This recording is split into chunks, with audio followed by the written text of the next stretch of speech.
இப்ப செல்வ பெருந்தகை அவரே சொல்லிருக்கார், காங்கிரஸ் தலைவர், தமிழ்நாட்டு தலைவர், அவர் என்ன சொல்லிருக்காருன்னா, அரசியல் ஆட்சியில பங்கு கேட்போம், கேட்பதற்கு வாய்ப்பு உண்டு, ஆட்சியில் பங்கு கேட்போம் அப்படின்னு சொல்றார். இதையும் தாண்டி காங்கிரஸ்ல 5 பேர் கொண்ட ஒரு கமிட்டி இது பண்ணிருக்காங்க. அவங்க கேட்கறதெல்லாம் சீட்டை பார்த்தா 50 சீட்டுக்கு மேல கேட்கிறாங்க. இதையும் தாண்டி திருமாவளவன் சொன்னார், கூட்டணியில் இருக்கிறோம், நாளைக்கு ஒருவேளை வேற கட்சியிலிருந்து எங்களுக்கு நல்ல ஒரு ஆஃபர், வேற எந்த கட்சி இருக்கு, டிவிக்கே தான் நல்ல ஒரு ஆஃபர் வந்திருக்கு அப்படின்னு வச்சுங்க, நாங்க அங்க போலாம். இது ஒரு காலம். அப்படி இல்லைன்னு வச்சுங்க, போறதுக்கு முன்னாடி டிஎம்கே கிட்ட, இல்லைங்க எங்க நிலைப்பாடு இதாங்க, ஆட்சியில பங்கு வேணுங்க, குறைஞ்சது இவ்வளவு சீட்டு, 18-20 சீட்டு வேணும், முந்தி மாதிரி 6 சீட்டுக்கெல்லாம் ஒத்துக்க மாட்டோம் அப்படின்னு காலத்தை பொறுத்து சொல்லலாம். சிபிஐ இந்த தலைவர்கள் ஆதவ் அர்ஜுன், புஷியானந்த், நிர்மல்குமார் இவங்கள டெல்லிக்கு கூப்பிட்டுருக்காங்க. அதுல இவங்களுக்கு இந்த விசாரணைக்கு நீங்க வந்தீங்கன்னா என்ன மாதிரி பேசணும், எப்படி பண்ணணும், சிபிஐயை எந்த மாதிரி நீங்க ஃபேஸ் பண்ண வேண்டும் அப்படின்னு பேசினது யாருனால் ராகுல் காந்தியுடைய வலதுகரமாக இருக்கக்கூடிய டெல்லியை சேர்ந்த ஒரு நபர். இதையும் தாண்டி 2 கம்யூனிஸ்ட் பார்ட்டி அவங்களும் கேட்பாங்க. ஸோ இதெல்லாம் வரும்போது அதிகபட்சம் நீங்க 140 சீட்ல நின்று அதிகங்க. 140னா மீதி 94 சீட். அந்த 94 சீட்ல 40 இல்ல 45 காங்கிரஸ், மீதி விசிகே, கம்யூனிஸ்ட் பார்ட்டி, மற்ற இவங்களுக்கு. ஸோ அதுக்கு மேல நிக்க முடியாது. இல்லைங்க நாங்க 175 நிக்க போறோம்னா சரியா வராது. ஏன்னா இவங்க கேட்கறது அதிக சீட்டு. தென்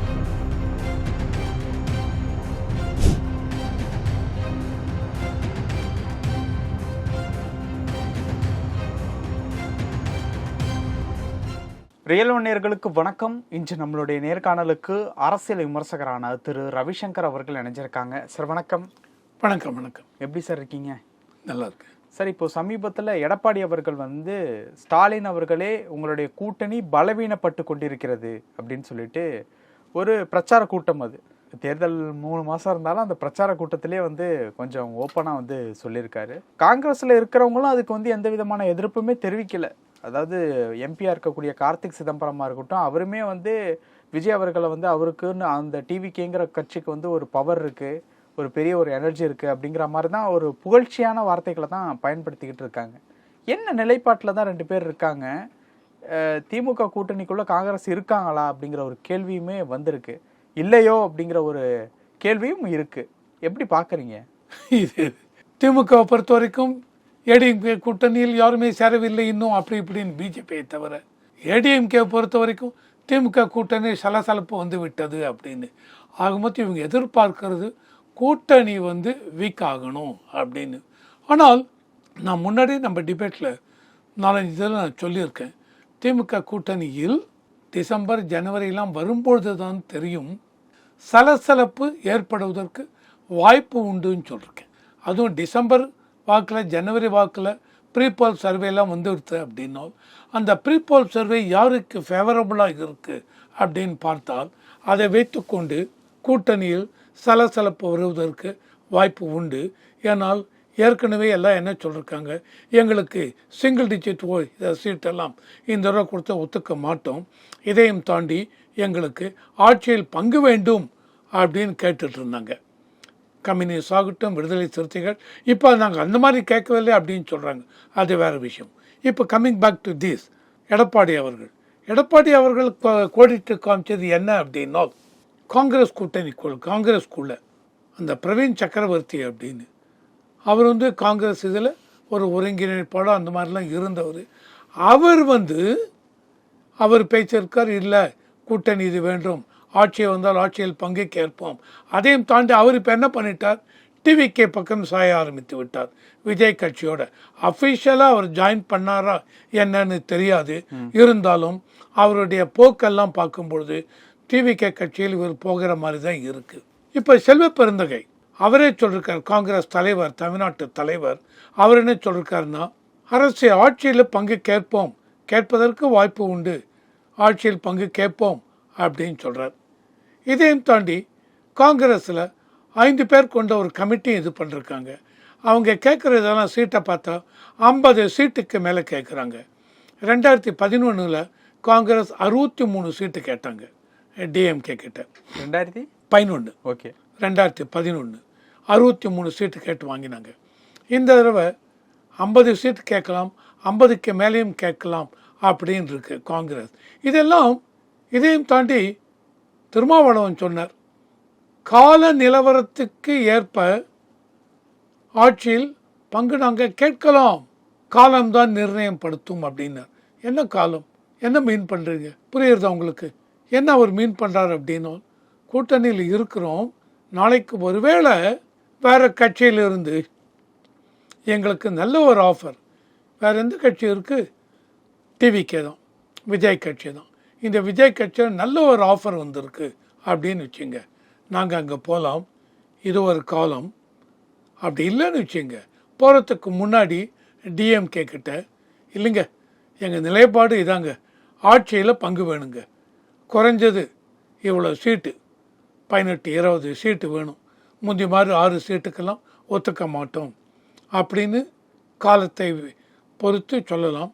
ஆர் திமுக கூட்டணியிலே இருந்து நாளைக்கு தொங்கு சட்டசபை வந்து விட்டதுன்னு வச்சுங்க, யாருக்கும் மெஜாரிட்டி கிடைக்கவில்லை, திமுகவுக்கு மெஜாரிட்டி கிடைக்கவில்லை, 118க்கு கீழே வந்துட்டாங்க அப்படின்னால் அது ஒரு கால நிர்ணயம். அன்றைக்கி நாங்கள் என்ன சொல்லுவோம், சப்போர்ட் வெளியிலேருந்து கொடுக்க மாட்டோம், ஆட்சியில் பங்கு வேணும், ஸோ ஒத்துக்கிறீங்களா சொல்லுங்கள், இது முன்னாடியே அக்ரிமெண்ட் மாதிரி போட்டுக்கலாம் அப்படிம்பாங்க. இதுதான் கால நிர்ணயம். ஆக மொத்தம் எல்லாருக்கும் இன்க்ளூடிங் கம்யூனிஸ்ட் ஆட்சியில் பங்கு வேண்டும் அப்படின்னு தான் இருக்காங்க. இதையும் தாண்டி இப்போ ஒரு இன்ஃபர்மேஷன் கொடுக்குறேன். என்ன அப்படின்னா, விஜயுடைய கட்சியை கரூர் இன்சிடெண்ட்டுக்காக சிபிஐ இந்த தலைவர்கள் ஆதவ் அர்ஜுன், புஷியானந்த், நிர்மல்குமார், மதியழகன் இவங்கள டெல்லிக்கு கூப்பிட்டுருக்காங்க. ஆமாம், இப்போ விசாரணை போயிட்டுருக்கா, டெல்லிக்கு கூப்பிட்டுருக்காங்க. அதில் இவங்களுக்கு இந்த விசாரணைக்கு நீங்கள் வந்தீங்கன்னா என்ன மாதிரி பேசணும், எப்படி பண்ணணும், சிபிஐயை எந்த மாதிரி நீங்கள் ஃபேஸ் பண்ண வேண்டும் அப்படின்னு விஜய் கட்சி அவங்கள கூப்பிட்டு பேசினது யாருன்னால் ராகுல் காந்தியுடைய வலதுகரமாக இருக்கக்கூடிய டெல்லியை சேர்ந்த ஒரு நபர் அப்படின்னு ஒரு இன்ஃபர்மேஷன் வந்திருக்கு. ஸோ அப்போ ராகுல் காந்தி இதை சொல்கிறார் அப்படின்னால் அப்போ என்ன அர்த்தம், காங்கிரஸ்குள்ள எஸ் எங்களுக்கு திமுக கூட்டணியை விட்டு நாங்கள் தமிழர் வெற்றி கழகம் அதுக்கு நாங்கள் போவதற்கு வாய்ப்பு உண்டு அப்படிங்கிறது தான் இதெல்லாம் சுட்டி காமிக்கிறது. இதை தான் எடப்பாடி அவர்கள் சொல்கிறார், எஸ் திமுக கூட்டணியில் சலசலப்பு ஏற்பட்டு விட்டது அப்படின்னு சொல்கிறார். ஓகே, இப்போது கூட்டணி அந்த பக்கம் சாயுது, அதாவது டிவிகே பக்கம் சாயுது அப்படிங்கிறது உறுதியாக இருக்குது. ஆமாம், இன்னைக்கு இருக்கிற இதில் இந்த மாதிரி பேச்செல்லாம் வரும்பொழுது, அதாவது இதை விட்டு திமுக கூட்டணியை விட்டு அங்கே போவதற்கு வாய்ப்பு இருக்கிறது அப்படின்னு. இதையும் தாண்டி காங்கிரஸ்குள்ள என்ன ஒரு இது அப்படின்னா, போயிடலாம் டிவிகேக்கு போயிடலாம் சார், போய் ஜாயின் பண்ணிடலாம். நாளைக்கு ஒருவேளை டிவிகே ஜெயிக்காமல் இருந்துட்டாங்கன்னு வச்சுங்க, நமக்கு டிஎம்கே அப்படின்னா கண்டிப்பாக 2019, 2021, 2024 ஷூர் ஷாட். இன்னி தேதிக்கு இருக்கிற கூட்டணி இதெல்லாம் வச்சு பார்க்கும்பொழுது, ஏன்னா பார்லிமெண்ட் எலெக்ஷன் 2024 45% எடுத்திருக்காங்க, அசம்பிளி எலெக்ஷன் 2021 46 எடுத்திருக்காங்க. ஸோ இவங்க ஷூர் ஷாட். ஆனால் இதை விட்டு போகணுமா அப்படின்னு. ஆனால் காங்கிரஸ்குள்ள இன்னொரு தலைவர்கள் அவங்க என்ன சொல்கிறாங்க, ஒரு ஃபேக்ஷன் அந்த குரூப் என்ன சொல்கிறாங்க, எவ்வளோ நாளைக்கு நம்ம இவங்க கொடுக்குற 20 சீட்டையும் 25 சீட்டையும் வைத்துக்கொண்டு காங்கிரஸ் இப்படியே தான் தமிழ்நாட்டில் இருக்க போகிறோமா, அப்போ நாளைக்கு காங்கிரஸுடைய எதிர்காலம் என்ன அப்படின்னு 1967 அப்புறம் ஒரு 58 வருஷம் கழித்து சீரியஸாக திங்க் பண்ண ஆரம்பிச்சிருக்காங்க. காங்கிரஸுடைய தமிழ்நாட்டில் எதிர்காலம் என்ன அப்படின்னு ஒரு குரூப், அந்த குரூப் எல்லாமே சீனியர் குரூப்பாக தான் இருக்காங்க. ஆமாம், அதனால் இதெல்லாம் வச்சு பார்க்குறச்ச எப்படி வரப்போகிறது என்ன தெரியல. ஆனால் ஒரு சலசலப்பு ஏற்பட்டு விட்டது, இது உறுதி. ஓகே, இப்போது டிவிகே பக்கம் மெயினாக சாயறதுக்கு காரணம் அந்த கூட்டணியில் பங்கீடு அப்படிங்கிற முறைக்காக தான் மெயினாக இந்த பக்கம் சாயிறாங்களா? கூட்டணியில் பங்கீடு மட்டும் இல்லை, எவ்வளவு சீட்டு கொடுக்க போறீங்கன்னு பாருங்க. இல்லை சார், கொடுக்கறது பிரச்சனை இல்லை, இவங்க ஜெயிக்கிறது கம்மியால இருக்கு. இல்லை, அதான் சொல்கிறேன், இவங்க எதிர்பார்க்கறது இப்போ எல்லாரும் என்ன சொல்கிறாங்க, விஜய்க்கு வர கூட்டத்தெல்லாம் பார்த்து 20% வந்துருமோ, 22 வந்துருமோ அப்படிங்கிறாங்க. ஓகே, இப்போ 20% வரணும்னு எங்கே பிரிக்க போகிறாங்க? பார்லிமெண்ட் எலெக்ஷன் நான் சொன்னேன் 2024 45% திமுக கூட்டணிக்கு வந்தது. அதில் திமுகவுக்கு 26.5 தான். திமுகவுக்கு 26.5 தான். மீதி 18 மீதி 18.5% காங்கிரஸ்க்கு 10.45 என்னமோ 2024 பார்லிமெண்ட் எலெக்ஷனில். தென் விசிகே, தென் எம்டிஎம்கே, தென் இதை தாண்டி கம்யூனிஸ்ட் பார்ட்டி, இவங்களுக்கெல்லாம். ஸோ அந்த மீதி 19% ஓட்டு கூட்டணி ஓட்டு, 26.5 தான் டிஎம்கேக்கு. இதில் காங்கிரஸ் இவங்களை விட்டு போயிட்டாங்க அப்படின்னால் பார்லிமெண்ட் எலெக்ஷன் பிரகாரம் 10.5% தமிழ்நாட்டில் காங்கிரஸுக்கு 2024 பார்லிமெண்ட்டில். அந்த 10.5% திமுக விட்டு போய்விடும். விசிகே, காங்கிரஸ் போனதை பார்த்து விசிகவும் போயாச்சுனால் குறைஞ்சது ஒரு 13% ஓட்டு டிஎம்கே விட்டு போய்விடும். விஜய் இதுக்கு. இதையும் தாண்டி டிஎம்கேக்கு ஆன்டி இன்கம்பன்சி ஃபேக்டர் அந்த மாதிரி வரும்பொழுது திமுகவுடைய ஓட்டு, நான் இந்த இதில் அனலைஸ் பண்ணி சொல்கிறேன், திமுகவுடைய ஓட்டு ஏற்கனவே 26.5 தான் சொன்னேன் 2024 பார்லிமெண்ட் எலெக்ஷனில். அதில் ஒரு இந்த 13% போயிடுத்துனால் இதையும் தாண்டி ஆன்டி இன்கம்பன்சி இந்த 13 விட்டுருங்க. இது காங்கிரஸுடைய ஓட்டு, விசிகே ஓட்டு.